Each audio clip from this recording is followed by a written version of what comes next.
vamos a dar el inicio, contamos, bueno, primero presentarnos que somos la Universidad Católica Santo Toribio de Mogrovejo.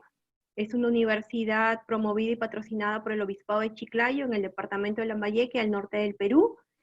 Esta universidad pues cuenta también con un instituto de bioética, como otro instituto también de familia, con el cual pues tratamos de darles de alguna otra forma formación en bioética, en tema de la dignidad de la persona, la dignidad del enfermo, y tenemos también como propósito de alguna otra forma formar a las personas, ¿no? Y hemos diseñado estas conferencias cortas de 1 hora una vez al mes con la finalidad de seguir con la formación a todo el público. El día de hoy tenemos la presencia de la doctora Patricia Campos, que es la rectora de la universidad. Agradecerle su presencia. Doctora, no sé si quiere dar unas palabras de bienvenida. Bueno, como dice la doctora Sánchez, darles la bienvenida a nuestra universidad, a nuestro Instituto de Bioética, que es un instituto que tiene bastantes años de trabajo, y darle la bienvenida a todos, pero especialmente a nuestro conferencista de esta tarde, el doctor José López Guzmán, que viene de la Universidad de Navarra, muy amigo de la universidad, un excelente profesional y quien nos ha ayudado muchísimo en el desarrollo del instituto.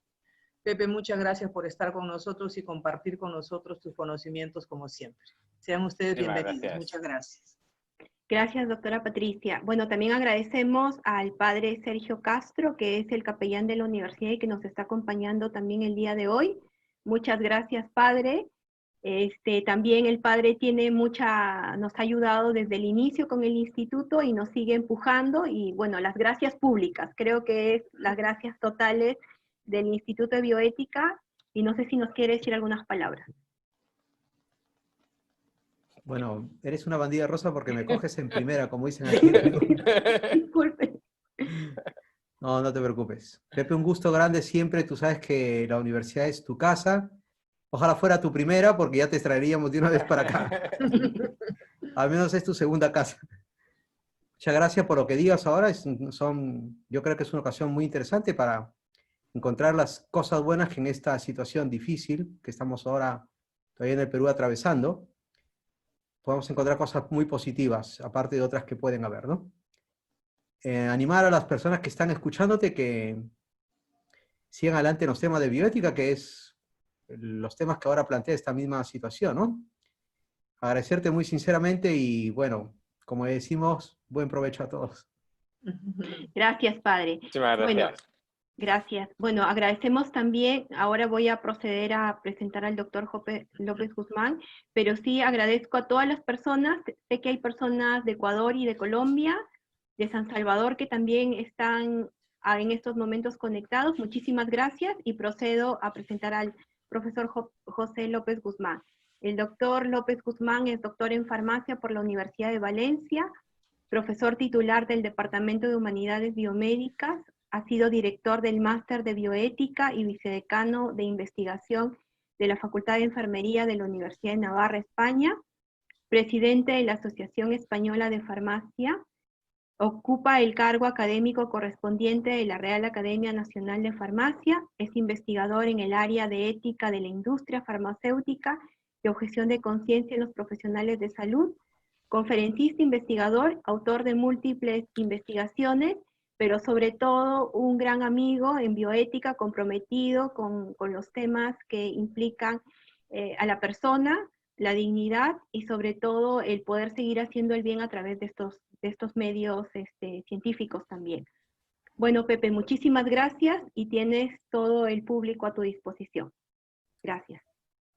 Pues muchísimas gracias, buenas tardes a todos y por supuesto gracias a Patricia, al padre Sergio, a Rosa, a todos, Katia, a Rogelio, a Emily, porque la verdad es que para mí la USAT sí que es mi familia de Perú. Yo no me han dicho, y es verdad, es que es estar allí, es estar súper a gusto, es estar de veladas, de conferencias y también de aprender mucho. Siempre que voy aprendo mucho. Aprendo también mucho de humanidad, que es algo que aquí a veces nos falta en España y ustedes tienen a raudales. Bueno, pues vamos a empezar y a ver, Patricia, si soy capaz de poner la presentación, que ahí vamos a ver el primer Ayer hicimos ensayo, ¿eh? O sea, que conste que... Abajo en compartir muy bien. Muy bien. Bravo. Es que ensayar sirve para lo que sirve. Pues Muy sí, bien. vamos a empezar esta pequeña intervención para hablar sobre empatía. Empatía, y vamos a también intentar aplicarla. Vamos a no solo ver cuestiones teóricas, sino vamos a aplicarla al ámbito universitario. Vamos a hacer alguna aplicación también a los cuidados paliativos, ya que ahora se está haciendo una inversión el instituto en cuidados paliativos, pues vamos a ver ya lo que van a ir llegando. Y también pues vamos a hacer alguna referencia a esta época de pandemia, a cómo estamos viendo esta empatía. Bueno, la empatía podemos encontrar que tiene significados muy diversos, y es curioso que es algo que los significados van a depender del área de conocimiento, porque van a tener una distinta percepción, más profunda, menos profunda, en unos casos antropológica, en otros simplemente coyuntural. Y también dentro de cada área de la escuela. Hay como distintas escuelas, por lo tanto, si uno se va a hacer una búsqueda de lo que es la empatía en Internet, o lo que va a encontrar como definiciones muy distintas o aplicaciones muy distintas. Por ahí a lo más descriptivo, la RAE dice que es el sentimiento de identificación con algo o alguien, capacidad de identificarse con alguien y compartir sus sentimientos. A mí me gusta más esta otra definición de Bermejo. Dice, arte de mirar desde el punto de vista del otro para comprender. Yo estoy viendo desde el punto de vista para comprender. Y quien más me gusta en este campo es Edith Stein, que es quizá, yo creo que la que más con profundidad ha escrito sobre empatía. Dice, actos con los cuales se aprende la vivencia ajena. Es la experiencia de la vivencia ajena. Ahí es donde nos vamos a encontrar. Es en el marco donde yo me encuentro cómodo, me identifico con esta expresión de lo que es la empatía. Esa aprehensión de la vivencia ajena, una experiencia de vivencia ajena. Bueno, nosotros en la empatía es un proceso en el que en primer lugar hay un reconocimiento en el otro. Uno cuando ve a otro dice yo soy persona y estoy viendo al otro. Realmente las personas sabemos lo que somos porque estamos viéndonos a los otros, ¿no? Si estudiamos que no hubiésemos visto nunca a un ser humano, quizá no sabríamos ni quién somos, nos identificaríamos como las típicas películas de Tarzán o Mowgli, nos pareceríamos que éramos un lobo con quien estuviera, ¿no? No. Yo soy una persona. Y después reconozco al otro. Yo soy persona, él es persona. Y ahí empieza a haber una identificación. El tercer paso es que vislumbra lo que se oculta en su interior. Es decir, estamos entre dos iguales y al final yo empiezo a vislumbrar lo que oculta en su interior. Ahí es donde empieza ese proceso empático que nos vamos a ver. Ser empático es ser capaz de leer emocionalmente a la persona. Y esto es importante porque es verdad que en el proceso empático al final entraremos en cosas muy profundas, pero también hay cuestiones de tipo más formal.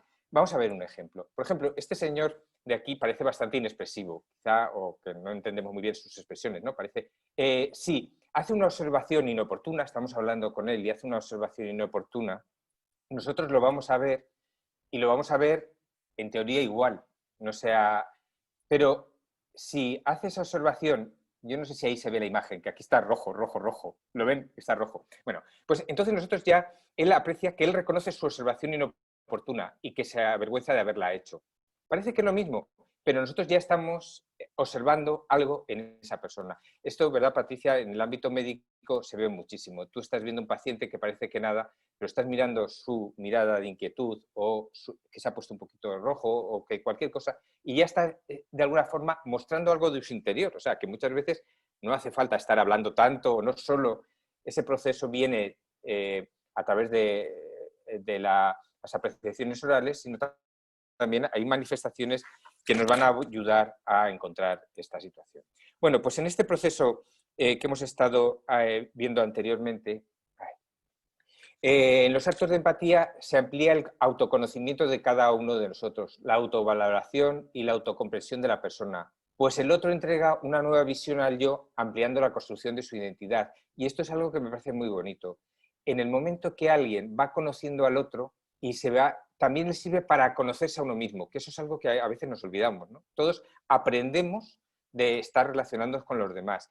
En la medida que nosotros comprendemos a los demás, vemos por qué hacen aquello, nos situamos y de alguna manera nos autoevaluamos sobre aquello. O sea, que es un proceso de retroalimentación. El proceso empático, realimentamos a nosotros mismos. Vamos a ver algunos modelos conceptuales en los que se sustenta la empatía.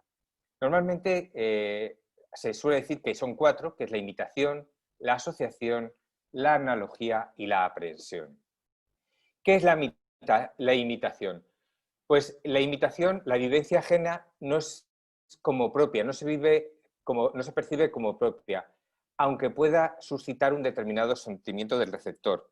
Por ejemplo, cuando nosotros vemos a una persona triste, nos puede provocar un sentimiento de tristeza, aunque no conozcamos su causa. Esto nos pasa muchas veces, ¿no? Vemos a alguien triste o vemos a alguien que está muy divertido, etcétera, y nos podemos nosotros también, pues de alguna manera, alegrar, etcétera. Pero esto, la imitación, que ya les digo que en algunos campos se ve ya y se trata como si fuera una empatía, no es realmente empatía, porque se trata de un proceso neuronal simple, aunque sí que podría ser el comienzo de una suscitación empática primaria, ¿no? Sería yo veo lo que una persona y respondo a ello, ¿no? Pero yo no entiendo a esa persona por dentro. Yo simplemente me estoy dejando llevar, hasta si fuera una persona que tiene un problema de no coordinación de su interior con su exterior, podría tener una apreciación de lo que no es ni la realidad tan siquiera de ella misma. La segunda es la asociación. La imagen óptica del gesto ajeno reproduce la imagen óptica del gesto propio. Vamos a ver un ejemplo para entender esto.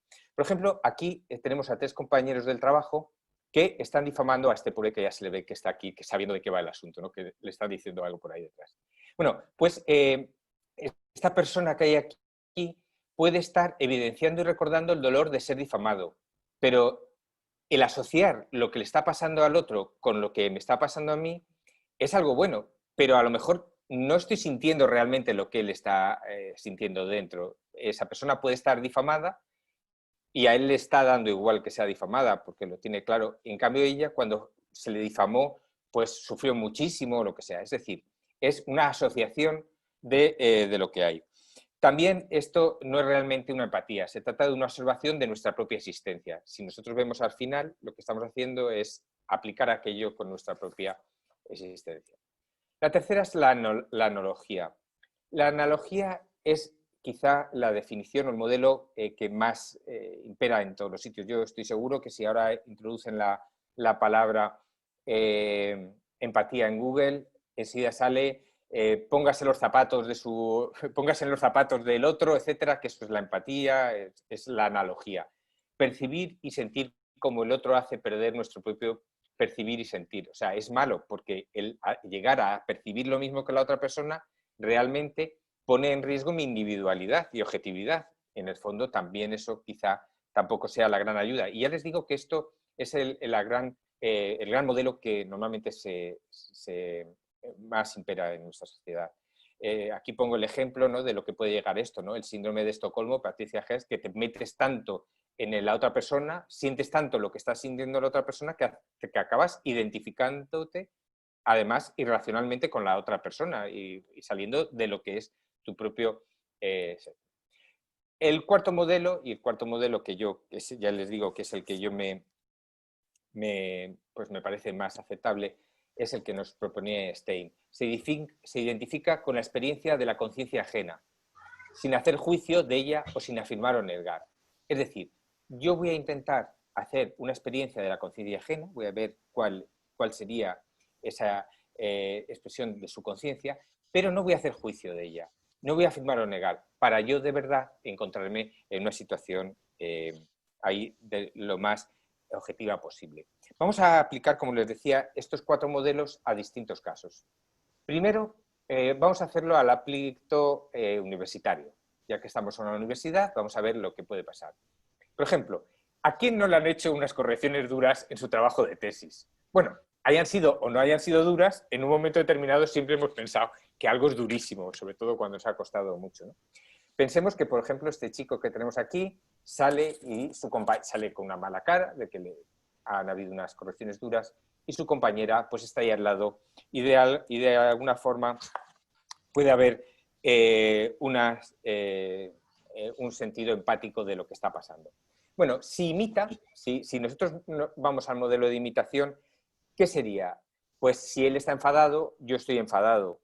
Si su directora o su director de tesis le ha dicho eso, pues es que es mal y yo estoy sufriendo lo que él, es decir, yo me enfado también. Bueno, ¿qué ganamos con ello? Nada. Mal ambiente en el trabajo, todos enfadados y el pobre chico nadie le ha ayudado. Vemos como es una empatía muy deficiente, ¿no? También la asociación es la siguiente cuestión. Por ejemplo, yo puedo pensar, bueno, a mí también me hicieron unas correcciones duras, entonces yo lo comprendo porque yo lo pasé igual. Y yo, pues, como sé cómo lo pasé, él lo está pasando así y yo mi ayuda va a ser de este estilo. También es un error, porque cada persona somos único y irrepetible. Ella a lo mejor ni tan siquiera le hicieron unas correcciones duras, porque a lo mejor es una persona muy susceptible. O sea, lo que uno está sintiendo el otro es muy distinto. A lo mejor el chico sale así triste, pero sale triste porque ha visto, se ha evidenciado que no ha trabajado suficiente. Él a lo mejor puede estar pensando, no, han sido duras porque realmente yo me lo merecía y estoy mal porque debía haber trabajado más. Mal. Es decir, esa asociación vemos que no va a ayudarle en nada porque a la hora de entrar a hablar con él, pues tampoco le va a poder solucionar nada. La analogía, pues vivirlo como él vive, intentar decir y yo me enfado y él está enfadado, etcétera, lo vivo como él, me meto como él, lo voy a sufrir como él, es que tampoco nos va a llevar a nada. Lo único que lo vas a hacer es, en términos, yo no sé si coloquiales aquí en España diríamos, calentarlo más de lo caliente que está, ¿no? Es decir, vamos a hacer que aquello sea peor. En cambio, la aprehensión, el decir qué es lo que esta persona está pensando dentro, eso hace falta un detenimiento, hay que pensarlo. Y pensar lo que él puede estar sintiendo, que es independiente a lo que yo sentiría en su mismo caso, y cómo yo en ese momento le puedo ayudar y le puedo facilitar que aquel momento de tensión pues pueda apaciguarse, pueda recapacitar y pueda ayudarse. Bueno, como les decía, también esto lo podríamos aplicar a los cuidados paliativos, ¿no? La imitación. Si cada enfermera que entra y ve a una persona en cuidados paliativos está triste el pobre enfermo y ella está triste también, pues acabamos todos llorando, ¿no? O sea, poco recorrido tiene el asunto. Vemos como eso no es una empatía, o por lo menos una empatía, una cuestión pobre puede ser el asunto, ¿no? La asociación pues, no tiene mucho sentido, es decir, pues lo que uno siente, y esto mucho en el ámbito médico es mucho más claro que lo que hemos visto en el ámbito universitario, porque el sentido del dolor y sufrir es muy cambiante entre unas personas y otras, ¿no? Lo que para mí un pequeño dolor fue algo que me generó un gran sufrimiento, a otra persona no lo es, o al revés, esa persona que tiene un gran sufrimiento, un gran dolor, quizá no está sufriendo lo que yo. Por lo tanto, esa asociación no es muy válida. Y si no es nada de esto válido, imagínense la analogía. Una persona encamada sufriendo un montón, si yo cada vez que entro lo sufro todo y bueno, pues acabo yo fatal, no acaba la persona y realmente esa enfermera acabaría muy mal, pero el paciente acabaría peor todavía pues intentando acompañar o bajándole la presión al pobre enfermo, o sea, a la pobre enfermera. Por lo tanto, vemos que no son cuestiones favorables para ellos. En cambio, la aprehensión, pues parece que sí que es intentar buscar esa conciencia, ver lo que está pasando. Bueno, pero ya vemos que es una situación como más antropológica y más de paciencia, más de cuidado, menos de impulso, mucho más racional de lo que puede parecernos y mucho menos sentimental. Para ir centrando más, vamos a ir viendo algunas características de esta empatía que también nos pueden ayudar a hacernos una idea clara de lo que es. La primera cuestión es que puede ser unidireccional, es decir, la empatía no requiere el sentimiento recíproco, aunque se ve favorecida si éste se presenta. Esto es algo que también en casi todos los manuales lo vemos, que hace falta que la empatía sea bidireccional, etc. No siempre estamos en esa relación. Es mejor que si hay un clima empático por una parte de emisor y receptor y el emisor y receptor por el otro lado, es más fácil que aquello se dé mejor, pero no es totalmente necesario. Aquí podemos acordarnos de nuestra gran película de Casablanca, ¿no? Pues la capacidad de uno de ponerse en el lugar de Ingrid y la receptividad abierta por parte de Ingrid. La historia sería de otra manera o sería igual. Bueno, ahí podemos pensar después qué pasaría si hubiese habido o no esa situación bidireccional. La segunda, no exige el agrado, que eso es otra de las cuestiones que también muchas veces se indica, ¿no? Que para alguien empatizar con el otro te tiene que caer bien. Bueno, la empatía no exige identificación emocional. Volvemos a decir como antes. Si hay una identificación emocional es más fácil. Todo son procesos que pueden ser favorecedores, pero no son exclusivos. Si se requiriera la identificación emocional, solo se podría trabajar con quien te cae bien. Y eso no es, ¿no? Todos sabemos que vamos a tener pacientes que quizá pues, tengan un carácter u otro, nos puedan caer mejor o peor, y tenemos alumnos, nos pasan, ¿no? Es una cuestión que todos nosotros en la universidad tenemos asesoramiento y hay unos alumnos que te caen mejor que otros, y yo lo siento, no soy un angelito y pues es una cuestión, una realidad. Sí que es verdad que hay algunos que te será mucho más fácil llegar a conocerlos, etcétera, porque tienes una identificación emocional más grande, otros no. No. Pero poder llegar a entenderlos, a hacer esa aprehensión de la subconsciencia, lo puedes hacer tanto de unos como de otros. Quizá te conviene, te exigirá una mayor entrega, bueno, eso es una cuestión ya de voluntad, etcétera. El contagio emocional no es una forma de empatía. Imitar los actos emocionales de otro no conlleva aprensión de su conciencia. Esto es algo que también hemos visto mucho. Aquí he puesto un ejemplo de una estampilla del año pasado en unas procesiones andaluzas, ¿no? Esto típico que lo hemos podido ver también en algunos atentados en el centro de Europa, ¿no? En el momento que se oye un ruido, no sé qué, alguien dice una bomba, salen todos corriendo, etcétera. Bueno, ¿eso qué es? Eso es que son muy empáticos con los demás, ¿no? Es una cuestión que simplemente de tipo emocional que nos arrastra y nos lleva hacia ello. La siguiente es que se encuentra favorecida por ciertas capacidades del sujeto. Por supuesto, capacidades de escuchar, capacidades de leer, pistas no verbales, saber hablar, saber callar, sobre todo saber callar, que es lo que menos nos va a todos cuando estamos con otra persona. A todos soltamos nuestro paquete y no dejamos, claro, si no dejamos que el otro se manifieste, es muy difícil el que se pueda empezar a comprender hacia ello. A mí cuando estudiaba empatía, una de las cosas que más me llamó la atención es que son más empáticas muchas veces las personas menos simpáticas, más cerradas, más introvertidas. A mí eso me llamó mucha atención porque lo vi en varios artículos. Decía, pero ¿cómo? Si yo siempre he identificado la empatía con una persona que habla, que no sé.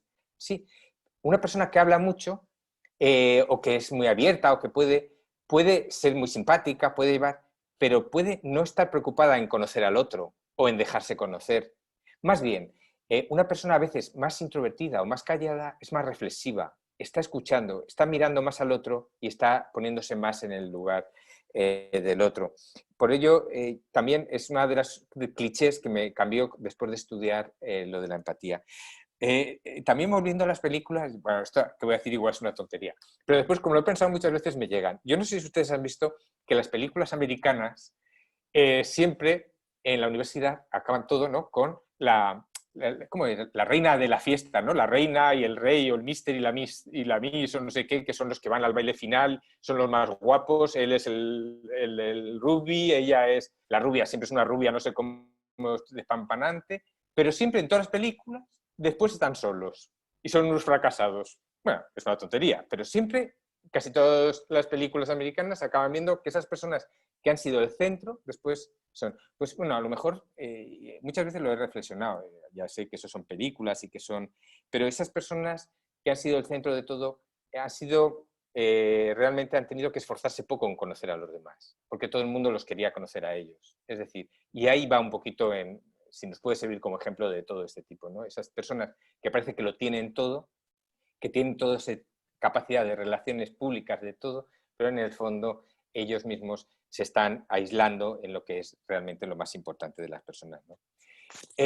La empatía se apoya en las capacidades innatas, pero se desarrolla con la voluntad y el entrenamiento. Sí que es verdad que uno puede, de alguna manera, pues eso, aprovechar esas capacidades innatas, o también puede, de alguna manera, desarrolladas, estamos diciendo, para tener ese proceso empático. Si hace falta escuchar y yo me cuesta escuchar, pues será una cuestión de voluntad el saber o poner, o el decir, bueno, antes de hablar siempre voy a esperar un poquito, etcétera. Pues hay cuestiones que uno puede ir desarrollando en cada momento.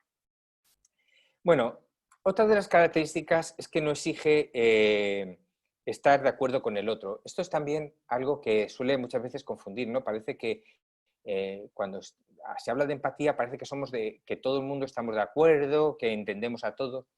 Bueno, realmente si se tuviera que estar de acuerdo no se podría crear estructuras de trabajo, ya que generalmente los compañeros de trabajo no se eligen. La gente, y sobre todo, ¿verdad, Patricia? Con tanta gente en la universidad, pues con todo el mundo no puedes coincidir. Hay distintas... es verdad, eso es algo lógico. Pero sí que es verdad que la persona empática puede llegar a un diálogo de consenso. ¿Por qué? Porque empieza a entender el disenso de las otras personas. Si yo estoy con 5 personas y uno dice una cosa y otro dice otra, pero yo sé por qué está diciendo eso, me es mucho más fácil entender si hay que acabar el diálogo o cómo yo puedo cambiar el diálogo con esa persona. Es decir, que realmente no exige. Y de hecho, muchas veces, precisamente esa empatía te va a decir, bien, tú te quedas con eso, yo me quedo esto, lo decimos, y es que sabes que no tienes que seguir ya con ello porque no vamos a ir. Está claro lo que él tiene que decir. Muchas veces, realmente, estos diálogos que se hacen eternos puede pasar precisamente por no entender al otro. No entender que lo que está diciendo, lo está diciendo razonado, lo está diciendo con sus criterios, a lo mejor para nosotros sería una conciencia errónea, sería pero lo está diciendo de una manera, porque yo estoy entendiendo lo que está haciendo. Ahora, si no lo entiendo, pues a lo mejor hasta incluso lo minusvaloro o desprecio sus propias manifestaciones. Bueno, otra de las características es que excede la comprensión. La empatía se inicia con la comprensión, pero se orienta hacia una transformación en acción, una intención de ayudar. Esto es algo muy bonito. Cuando una persona entiende de verdad a la otra persona y ve que la otra persona tiene unas necesidades o tiene unas inquietudes, etcétera, si ha hecho una verdadera aprehensión de la otra persona, no puede quedarse simplemente a verlas pasar, se tiene que implicar. De hecho, una de las características de la empatía es esa implicación con los demás. De hecho, en el ámbito sanitario, un médico, una enfermera, un farmacéutico realmente empático es aquellas personas que desde luego no se van a limitar a cumplir sus funciones, van a ir a la excelencia. Es que es un campo, un paso para ir a esa excelencia, ¿no? Porque de hecho, hasta incluso cuando esa persona tiene esa comprensión empática y ve que alguien necesita algo y no se le presta esa atención, como nos dice Hoffman, se crea ahí un sentimiento de culpa en esa persona, ¿no? Entonces es algo que de alguna forma incita a nuestro interior a aportar lo mejor hacia la otra persona. Es decir, la comprensión empática nos lleva a actuar por encima de las exigencias normales o de los mínimos que nosotros tendríamos que cumplir.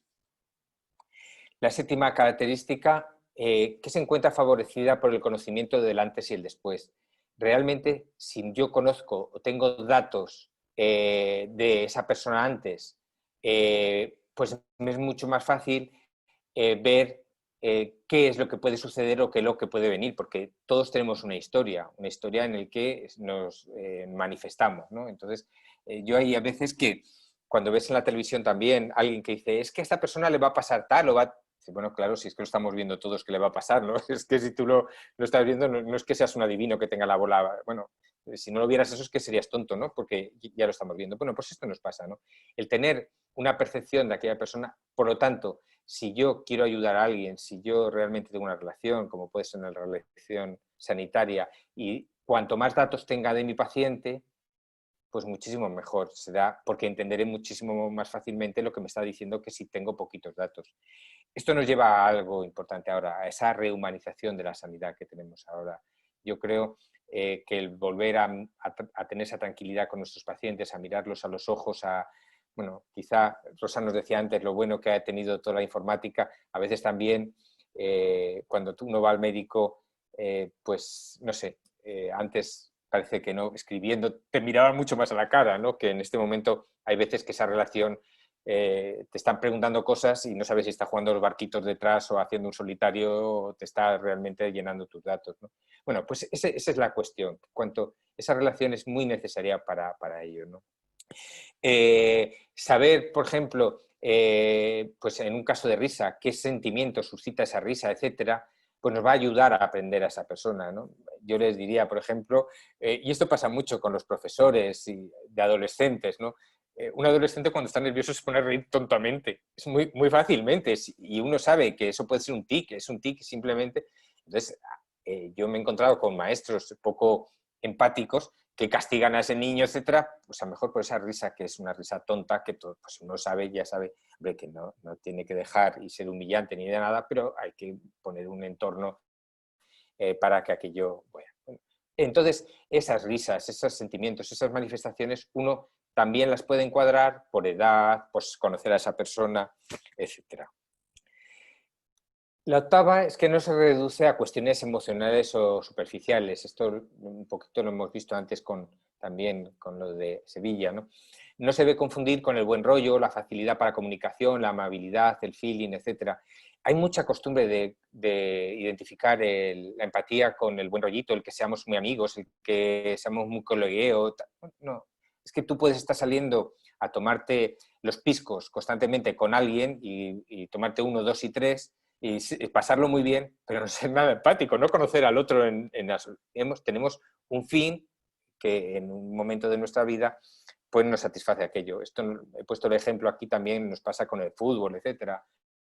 Uno puede estar allí animando a su equipo, salir allí con los dos que estaban sentados al lado, que ni los conoces, te vas por ahí, estás hablando del penalti, de no sé cuántos. Bueno, pero eso no es que tú estés conociendo a esa persona, estás viendo algo puntual de esa persona, nada de su mundo interior. No tenemos que confundir. Y esto también a veces en los trabajos nos puede pasar. En los trabajos no podemos confundir y esto es algo que últimamente, sobre todo desde las escuelas, negocios y todo, se habla mucho de estas relaciones que tienen que haber, por ejemplo, en los departamentos, en las universidades, etcétera, que tenemos que ser todos muy amigos, etcétera. Bueno, pues sí, hay que ser todos muy amigos, por supuesto hay que ser siempre correctos, hay que ser siempre respetuosos, pero también no tenemos que confundir unos planos con los otros porque a veces eso nos puede llevar a equivocarnos en lo que nosotros estamos haciendo. La empatía puede ser negativa. Cuando la experiencia de la conciencia ajena no se puede llevar a cabo porque algo en el sujeto se opone a ella, una experiencia propia momentánea o la constitución de su propia personalidad, como decía Edith Stein. Perdónenme, aquí he puesto una imagen, pero cuando estaba pensando qué imagen voy a poner, me acordé de ello, ¿no? Que hay vivencias personales que nos hacen que nosotros seamos menos comprensivos con el que estamos hablando o que recibamos menos empático. Esto fue una broma que tuvimos con unos alumnos que vinieron a hablar conmigo, no sé qué, y al final hicimos un vídeo, porque yo les decía a ellos, bueno, ellos hacían vídeos, son alumnos de enfermería, riéndose de los profesores, bueno, riéndose, con tics que teníamos los profesores, ¿no? Y yo dije, yo actúo en uno si me dejáis que yo hable de los alumnos. ¿Y qué es lo que hacíamos en ese vídeo? Pues ver el típico alumno que nos llega a pedir que le subamos nota en el examen que ha suspendido. Bueno, esto es una de las cuestiones que todos, ¿verdad? Todos los que somos profesores que estáis viendo lo hemos vivido, y hay personas que de verdad vienen y te cuentan historias de verdad, pero también es verdad que la experiencia y los años, en mi caso, ya cuando alguien te viene a la puerta enseguida con esto, ya de alguna manera estás un poco prevenido, tienes de alguna manera pues ya el resquemor de que te han tomado muchas veces el pelo, de que van a ver lo que rascan, lo que sacan, etc. Es más difícil llegar porque a lo que esa persona tiene de verdad dentro. ¿Por qué? Porque tú te has puesto ya la coraza de decir, a ver por dónde me viene, a ver. Entonces es más difícil llegar a esa comprensión empática porque tú tienes ahí un prejuicio de lo que aquella persona puede suponer. La décima característica y última que les voy a poner de la empatía es que la empatía no es solo una cuestión exclusiva de la benevolencia, algo que tenemos que tener en cuenta. No solo es cuestión de benevolencia, parece que la empatía siempre se expone como para decir conocer, por ejemplo, bien al paciente, bien al alumno, para hacer el bien. No, no. La empatía también ayuda a conocer a los enemigos, a los competidores, convirtiéndose en una buena estrategia para neutralizarlos. Incluso puede convertirse en un elemento importante en el ataque. Eso hay que tenerlo en cuenta, con mucho cuidado, ¿no? Yo puedo estar intentando conocer de verdad a esa otra persona para yo aprovecharme de ello, ¿no? Se me ocurría ponerles el caso típico de Blancanieves. Es Blancanieves, sí, es Blancanieves. Blancanieves y la manzana y la abuelita, ¿no? Sabemos que Blancanieves era muy buena, pues ¿cómo iba a poder llegar a Blancanieves? Pues siendo una abuelita que necesita, etcétera, porque yo sé su corazón de Blancanieves, ¿no? Pues esto nos puede pasar algunas veces, ¿no? No siempre ver que el ámbito o la comprensión empática va a llevar o va a ser usada para hacerle bien. En unas malas manos, una persona que en un momento quiere hacer daño también puede hacerlo daño con ello. Bueno, pues todo este rollo para llegar ya a la empatía terapéutica, que es lo que nos veníamos, pero hemos visto un poquito de lo que queríamos hablar. La empatía supone la capacidad de darse cuenta de los sentimientos del paciente, teniendo en cuenta sus pensamientos, expectativas, etc. Yo voy a ver a este paciente y no me voy a quedar simplemente en 2 cosas que me diga o lo que voy a ver externamente, o si tiene... No, voy a intentar ver también los sentimientos del paciente, voy a ir un poquito más allá, porque aquello que tiene dentro va a repercutir en su salud, en su forma, y no solo es que va a repercutir en su salud, sino que va a repercutir en mi forma de tratarlo y de evolucionar ese tratamiento que le vamos a dar o esa relación que vamos a tener. Entonces, este proceso empático puede producir unos efectos terapéuticos muy beneficiosos, es decir, y es importante que el profesional sanitario perciba cómo el paciente sufre o siente su estado, ¿no? Realmente es algo que muchas veces nos ha pasado, también como pacientes, ¿no? Cuando vas en un momento determinado, pues hay quien te está comprendiendo y quien no te está comprendiendo, ¿no? Yo he terminado el confinamiento saliendo a correr, cayéndome y dándome 16 puntos en la cara. Estaba mejor confinado en casa, ¿no? Se ve. Cuando fui a urgencias que me cosieran, pues pasé por 3 manos distintas y enseguida yo, como tenía esto en mente, me di cuenta que había personas que me estaban entendiendo lo que yo estaba pasando en ese momento de sufrimiento y había gente que realmente pues no los estaban dando. Y es verdad que con aquellos que se estaban dando cuenta tú te relajas, ya empiezas una situación, y quien no, pues te genera una tensión que bueno, se te hace bastante interminable, ¿no? Bueno, aquí también se habla mucho de los protocolos. Esto es algo que ahora se utiliza muchísimo, de los protocolos empáticos y de comprensión empática. A mí esto pues me parece que es como, bueno, una desviación a lo que estoy diciendo. Por eso os decía que en la empatía pues hay como muchas escuelas, hay cosas más superficiales, más profundas, ¿no? Para mí los protocolos son como cuerpos sin alma, al contemplarlos desposeídos del valor que tienen, pues lo que pueden ser. Por ejemplo, aquí he puesto un protocolo de indicación farmacéutica en alopecia que podríamos tener y cómo lo voy a aplicar. Bueno, es que esta persona que tiene alopecia puede tener problemas vitales para seguir viviendo porque se le cae el pelo, y lo vemos muchas personas, pero puede darle igual y simplemente ser que está obsesionado porque su mujer es la obsesionada de que se le ve caer el pelo, que muchas veces pasa eso más que la realidad. O puede ser que sea una persona que necesita el pelo porque es un presentador de televisión, o puede ser porque es una manifestación de estrés y a lo mejor el médico en ese momento se tiene que dar cuenta que hay otra cuestión que tratar y no es la alopecia.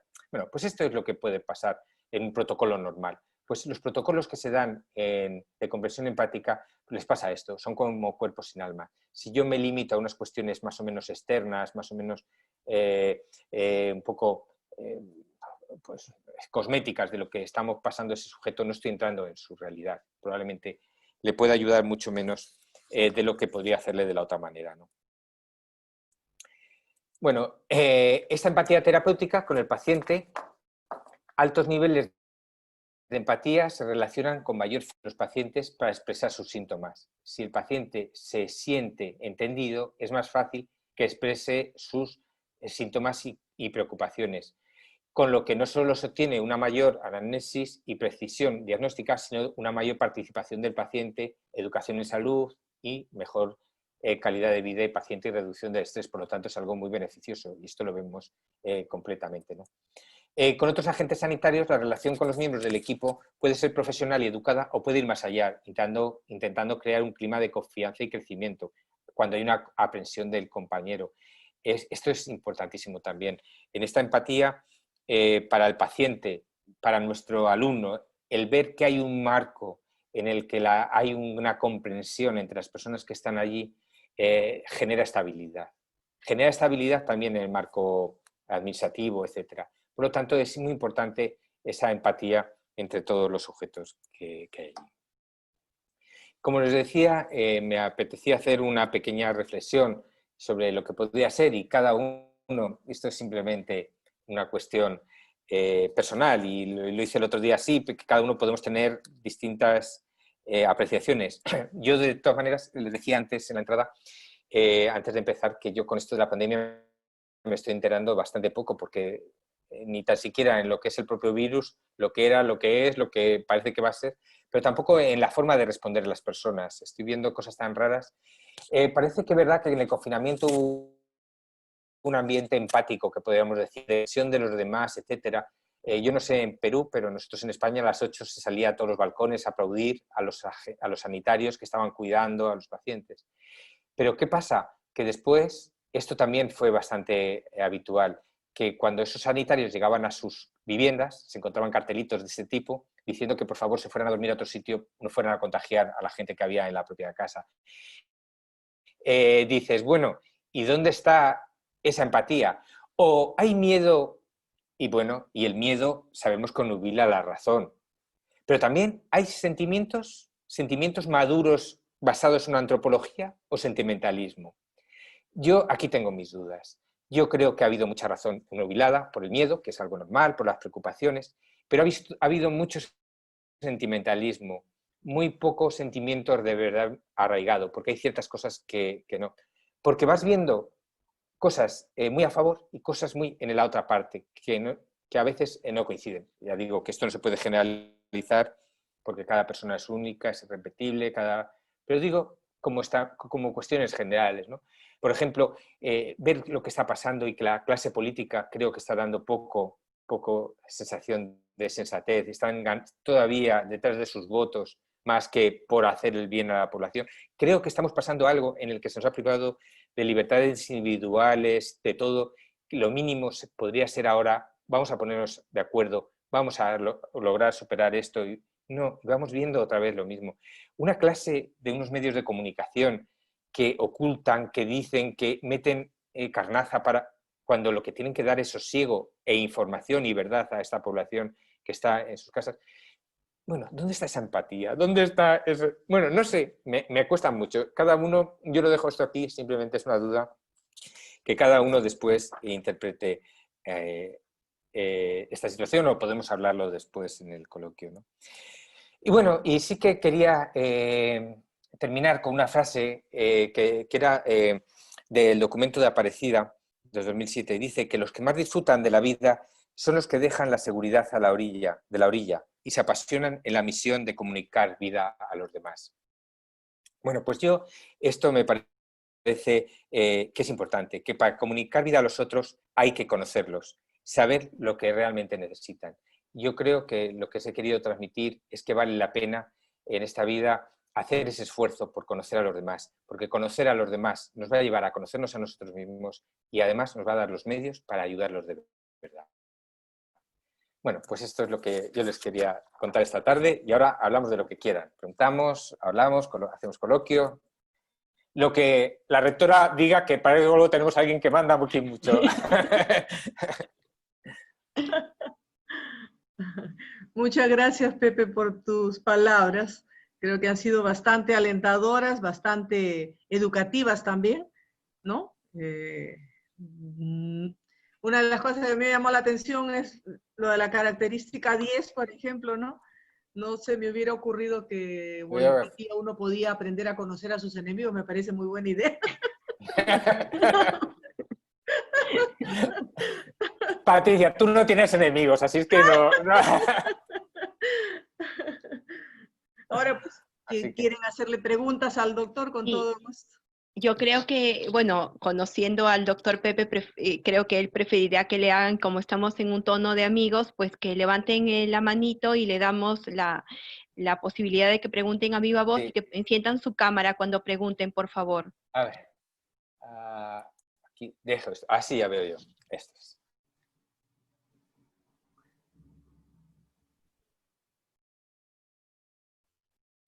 ¿Tienen vergüenza? Tienen vergüenza, creo. Hombre, Magna. Doctor, muy buenas tardes. Muy buenas tardes. ¿Cómo estamos? En primer lugar, agradecer a Dios que lo tenemos aquí frente a nosotros, ¿no? Es un privilegio volverla a tener y nuevamente escucharle su ponencia, su conferencia tan eficiente como usted siempre lo suele hacer, ¿no? A pesar del tiempo, igualito se mantiene en el aspecto. Sí. Mira. Y cuando usted mencionaba acerca de la opción 7, decía usted que no se, como decía, que no se reduce a cuestiones emocionales superficiales, ¿no? Y ahí me acordaba, pues, de, de la cusqueña. Me parece que la empatía, bueno, la empatía, ahora he clarificado un poco más, como que nace desde un primer momento con las personas, pero hoy día he aprendido a ver de que a pesar de las personas que no nos caen bien, con esto vamos a manejar mejor para poder vivir en una convivencia más agradable y que sea pues de manera positiva para todos los que estamos ahí, ¿no? A partir de la casa, a partir en el trabajo y donde nos toque desarrollar nuestro trabajo, ¿no? Doctor, yo le quería preguntar, nosotros trabajamos con estudiantes universitarios, ¿no? Y estos estudiantes pues vienen de diferentes hogares, familias, y en un primer momento, ¿cómo podríamos nosotros caer empáticos ante ellos, ¿no? Sí. ¿Cómo podría manejarse empatía? Empatía, sí. Bueno, Magna, me alegro muchísimo de verla y es verdad que nuestro proceso empático empezó con la cuzqueña y esto queda entre nosotros, me ha alegrado que lo recuerde. Bueno, yo creo que con los alumnos, una de las cosas que me ha enseñado la vida es que no hay que intentar caer bien a nadie. O sea, quiero decir que uno tiene que ser él mismo e intentar comprender al otro. Yo creo que ese alumno puede encontrarse bien si ve que tú te estás esforzando por conocerlo. ¿Y tú cómo te lo nota él? Porque tú te estás preocupando por él. Tú estás viendo lo que realmente te quiere decir. Yo hay ciertos tics que a veces se tienen con los alumnos, ¿no? Eso de decir, ala, llega y te pongo a hablar y, ¿qué haces? Y a preguntarte. No, hay que dejarlos hablar, hay que crear un ambiente de relajo. Eso yo creo que es... porque es el respeto al otro, que se sienta lo que es, una persona respetada. Sí. Muchas gracias, doctor, por su Nada, respuesta, Magna. por sus opiniones, todo, y esperamos que nuevamente en otra oportunidad tenerlo, ¿no? A través siempre de USAT, pues, ¿no? Sería Gracias, una Magna. alegría. Y que Dios les Bueno, siga bendiciendo. gracias, Magna. Igualmente. Por ahí también han levantado la mano Marcelo Tenemasa. Por favor, Marcelo. Y si no, Luis Enrique Jara. Ok, solo que estaba intentando activar el video, pero no me permite. No, no se preocupe. Muchas gracias, realmente es maravilloso. Un saludo desde Cuenca, Ecuador. Cuenca. Mi visita, que nunca acabo de ir a Cuenca yo, no sé lo que me pasa. Siempre que voy a Ecuador quiero ir a Cuenca, pero nunca puedo ir a Cuenca, ¿no? No, debe venir, es un espacio Ahí. maravilloso. Muy bien, muchas gracias. Les decía, y a Perú también por haberme permitido participar de este espacio extraordinariamente rico en cuanto a la experiencia suya y sus conocimientos, que de verdad son muy valiosos para mí, el permitirme encontrar una serie de aspectos relacionados con la empatía. Yo quería haber sabido algo, pero ahora entiendo que debo aprender mucho más todavía. Realmente es muy valioso. La preocupación que que surgía mientras le escuchaba abordar sobre el tema, va en el sentido de qué hay con la personalidad nuestra, con nuestros propios miedos y temores internos, cómo estos tienen impacto a la hora del desarrollo de la relación empática. ¿Realmente será empatía? ¿En qué nivel se estará encontrando una persona bajo estas circunstancias? En cualquier ámbito, ya sea en la relación con los estudiantes o en el trabajo terapéutico con las personas que requieren de nuestro apoyo. Sí, realmente ha dicho algo muy interesante. Lo que nosotros somos, nuestros temores, nuestros resquemores, nos limitan y como hemos dicho antes, ¿no? Hay cuestiones como otras, el que alguien te pueda caer peor, etcétera, que limitan al que nosotros podamos estar relajados y que haya una verdadera relación con la otra persona, ¿no? Realmente, a ver, todos somos como somos y cada uno, como dicen en España, tenemos nuestro padre y nuestra madre, ¿no? Entonces, no hay nadie que no tenga un resquemor, que tenga un complejo, que tenga un algo, es decir, pero en la medida que nosotros nos conozcamos a nosotros mismos, podemos saber dónde están esas limitaciones nuestras, ¿no? Y podemos, de alguna manera, compensarlas para que se cree esa relación ahí, ¿no? A veces pasa que cuando usted ha dicho algo interesantísimo, ¿no? Dice, yo tengo un complejo de algo. Entonces, si yo tengo un complejo de algo y viene alguien que tenemos que hablar sobre ese tema, que es algo que me supone un complejo, ¿cómo voy a abordar ese tema yo con la otra? Bueno, esas pueden ser limitaciones que yo tengo que asumirlas, pero también hay veces que, y esto ya no lo da los años, que esas mismas complejos o limitaciones nos pueden ayudar, porque si yo tengo un complejo y veo a alguien que tiene ese complejo, a lo mejor abordando ese complejo con esa otra persona me ayuda a mí mismo a evitar ese complejo y de alguna manera, bueno, hay ese feedback que hemos dicho antes que puede existir, ¿no? Pero tienes razón, hay cosas que nunca estamos libres de todo, no somos personas que no tengamos ninguna cuestión que pueda dificultar esa comprensión empática. Pero en la medida que nos conozcamos, va a ser más fácil que la superemos. Muchas gracias, muy amable. Nada, a usted. Muchísimas gracias. Creo que también estaba Luis Jara. Doctor José, buenas tardes. Muchas gracias por la exposición, excelente. Me gustó mucho. La empatía podría ser y debería ser una característica muy importante en el personal de salud. Las personas que trabajamos con personas teníamos que tener una empatía muy a flor de piel. Esto me quisiera presentarle dos inquietudes. La primera es cómo poder desarrollar nuestra propia empatía y enseñarle a mejorar su empatía a nuestros alumnos, porque a lo largo de los años de experiencia, yo tenía docentes que eran excelentes profesionales académicos, pero en la interrelación con sus pacientes uno no encontraba ese nivel de encuentro con el paciente. Lo mismo he visto con colegas, he visto también con alumnos primeros puestos en promociones, pero que son académicamente excelentes, pero en la interrelación con los pacientes deja mucho que desear. A veces han tenido hasta problemas legales por ese asunto, ¿no? Quería saber cómo podríamos desarrollar nuestra empatía y ayudar a desarrollar la empatía de nuestros alumnos. Y la segunda inquietud era con respecto a que nos pudiera decir un poco la importancia de la empatía en la relación médico-paciente, ¿no? ¿Qué papel juega esto? Porque la relación médico-paciente, especialmente en el Perú, me imagino también a nivel mundial, ha venido a menos, ¿no? Entonces ya no hay esa comunicación como antes había o esa confianza que antes había entre el médico o el paciente y su médico, ¿no? Le agradezco por las respuestas. Muy bien, pues yo realmente cuando empecé a estudiar empatía fue precisamente porque estaba estudiando el problema que sobre todo en el mundo anglosajón se hablaba mucho y aparecía en una editorial, fue de British Medical Journal, sobre la deshumanización de la sanidad.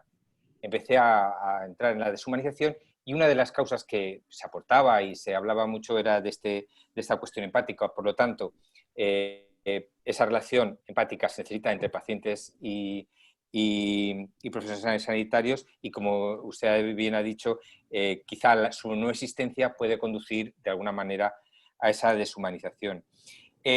¿Cómo ayudar a ciertas personas? Es que hay personas que no se dejan ayudar y que no se pueden ayudar, ya están perdidos para la ciencia. No, es una broma, pero sí que es verdad que tenemos gente alrededor que podemos ver que normalmente son personas que se miran mucho su propio ombligo.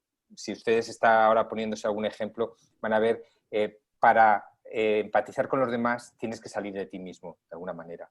Entonces, en el mundo de la ciencia, en el mundo de investigación, hay muchas soberbias. Usted lo sabe que somos un ámbito bastante soberbio en general y a veces eso es lo que nos cuesta el poder salir hacia los demás.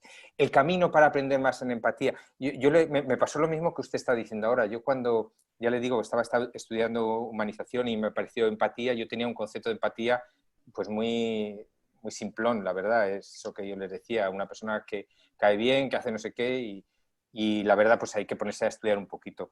Sí que creo que es muy, muy importante para entender y coger esta sensación, esta visión de aprehensión. Yo le recomendaría el libro de las publicaciones de Edith Stein sobre empatía, pero es antropología.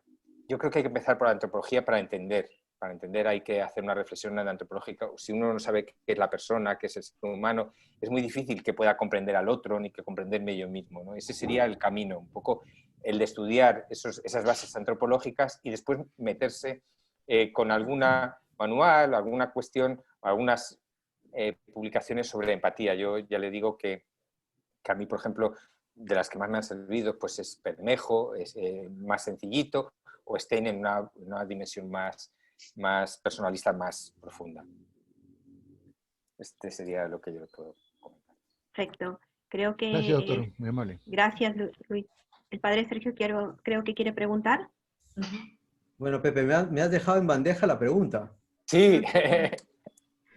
Porque, bueno, yo lo poco que he podido leer de... Bueno, Edith Stein es una persona que la verdad es un camino nuevo, un camino muy interesante para el tema de no solamente de la empatía, sino para el tema de lo que tú has dicho, la antropología, el conocimiento de la persona, ¿no? Ella dice que una manera de relacionar, la manera de relacionarnos con los demás empieza a través de la corporeidad.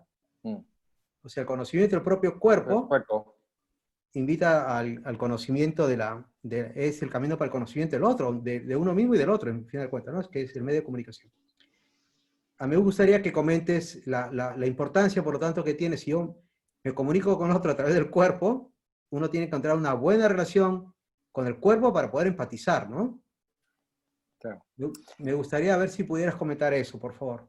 Sí, a ver, Edith Stein, la verdad es que es una maravilla. Yo creo que todavía hay que trabajarla muchísimo y da mucho de sí.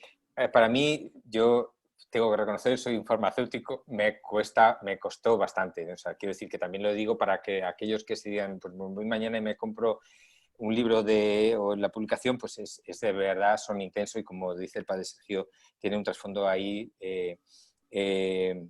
antropológico muy importante.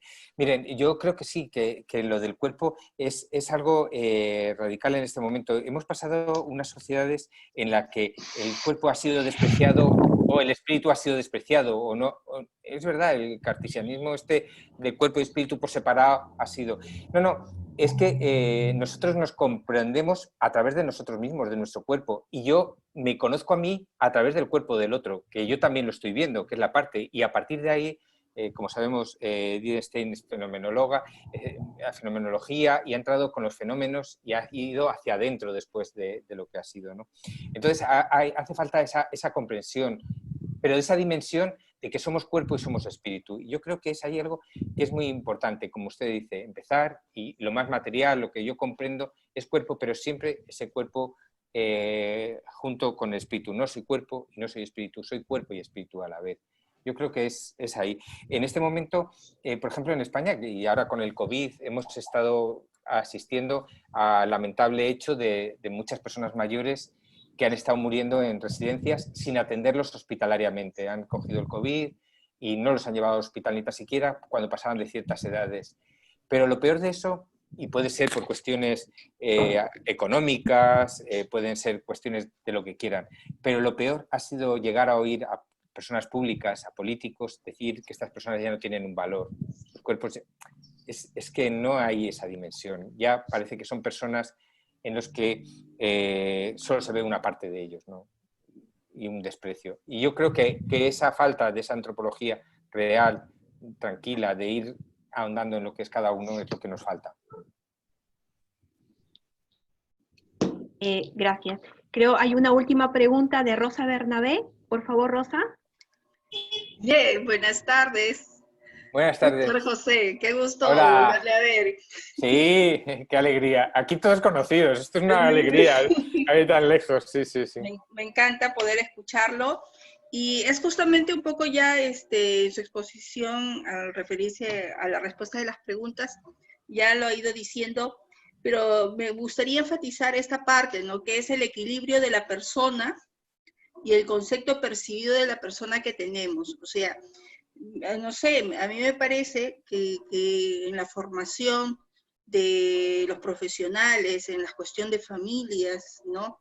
Esto es muy importante, ¿no? Para poder tener una empatía adecuada, ¿no? El equilibrio de la persona que me ayudará a poder tener esta unión, como mencionaba ya usted, del cuerpo, del espíritu, ¿no?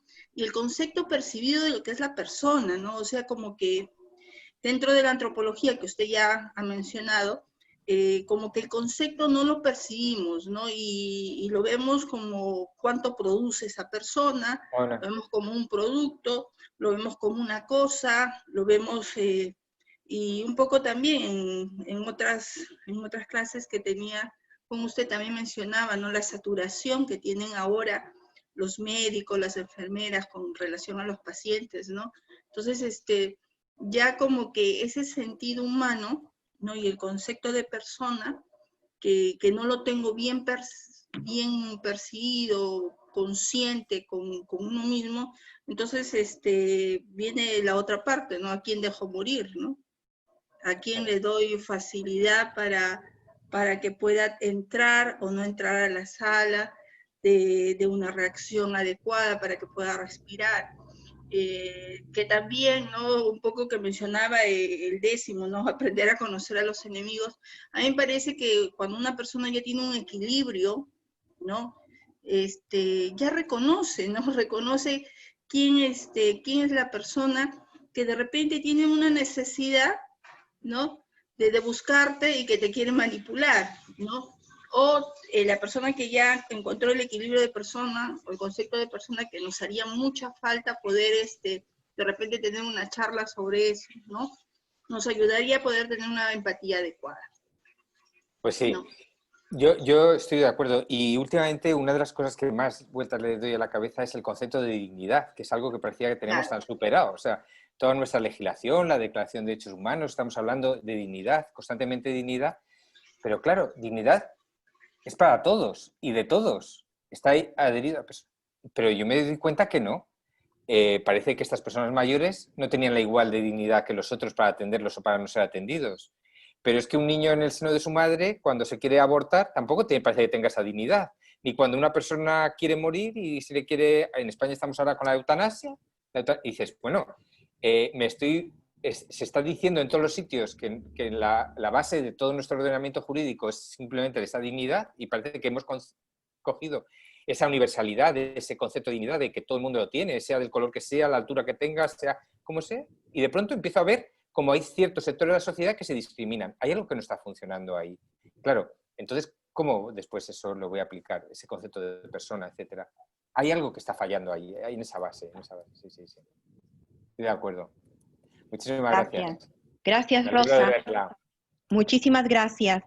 Bueno, muchísimas gracias a, creo que, Mireli quiere preguntarle. Contigo, Mireli, acabamos. Ya, voy prendiendo. Mírenme. Hola, profe, ¿cómo está? No lo veo. Ahora, hombre, ¿cómo estamos? ¡Qué alegría! ¿Qué tal? ¿Cómo está? Muy bien. ¿Cómo van sus vacunas? ¿Cómo van sus vacunas? Que ahora está muy de moda lo de las vacunas. Vacunas.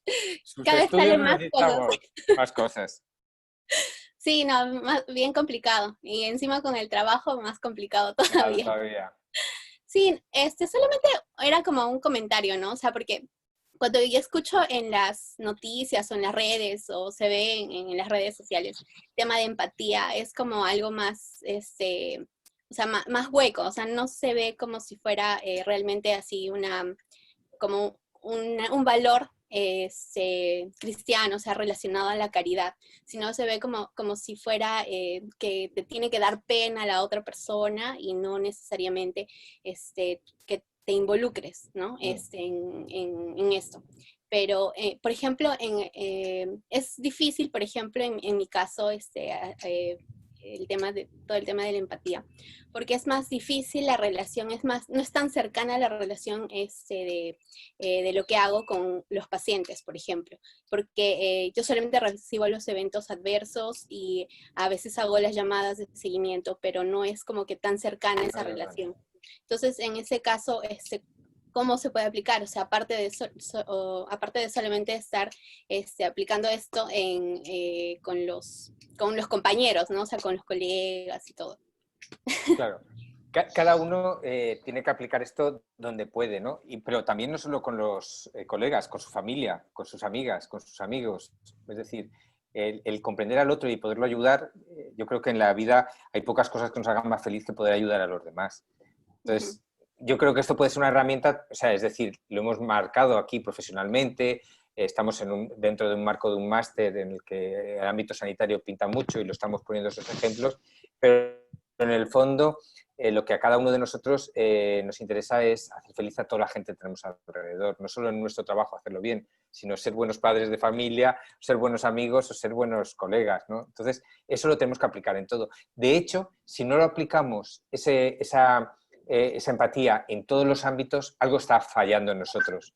Porque eso, yo les diría que tenemos que tener un hambre de empatía. Y cuando uno tiene un hambre y es coherente consigo mismo, eso le sale por todos los poros. Yo no puedo ser empático cuando voy al hospital con mis pacientes y después en mi casa ser... No. Lo lógico es que sea, como usted ha dicho, no algo hueco, sino algo de mi interior, de mi ser. Y eso sale de mí y por lo tanto se manifiesta igualmente en todos los medios que yo voy a estar, ¿no? Sí, gracias. Nada, me da mucha alegría verla. Bueno, muchísimas gracias a todos. Antes de concluir, pues creo que el profesor López Guzmán nos ha hablado muchos temas y creo que van al hilo de lo que el instituto queremos trabajar en este tiempo. Ha hablado de la dignidad del enfermo, de una nueva antropología, y por aquí ya me ponían una publicidad. Bueno, también comentarles a todos, ¿no? En esta búsqueda de humanizar más, no solamente la medicina, sino humanizarnos nosotros como personas, como ir a no ser huecas, pues desde el Instituto de Bioética hemos creído conveniente hacer un curso sobre cuidados paliativos y bioética que tenga como centro al enfermo, a la familia, a la persona, un curso que no solamente va a ser enriquecido para los médicos, sino para toda aquella persona que quiera conocer un poco más de esta última etapa que a algunos nos puede pasar de la vida con una enfermedad terminal y a veces no sabemos cómo manejar, a qué personas pedir ayuda o cómo monitorear esta situación.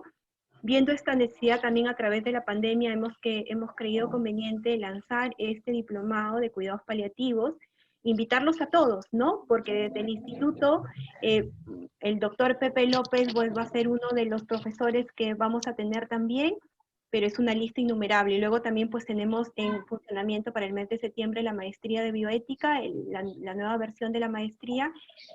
Pues con esto simplemente hacer como un paréntesis a que lo que nos ha dicho el profesor de la empatía terapéutica, que es el leer emocionalmente a la persona y darme cuenta que estoy dentro de alguien que sufre, porque todos sufrimos, pero hay personas que sufren mucho más y creo que este tiempo de la pandemia nos está haciendo abrir los ojos de una realidad que estaba ahí, pero no la veíamos, ¿no?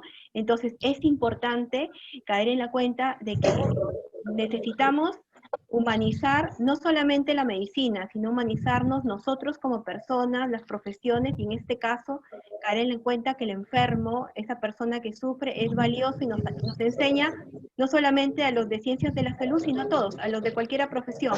Yo soy abogada y a mí el haber tenido al lado a una persona enferma me ha cambiado por completo la vida y me ha hecho ver de que hay una trascendencia más allá de las cosas que puedo estar realizando, ¿no?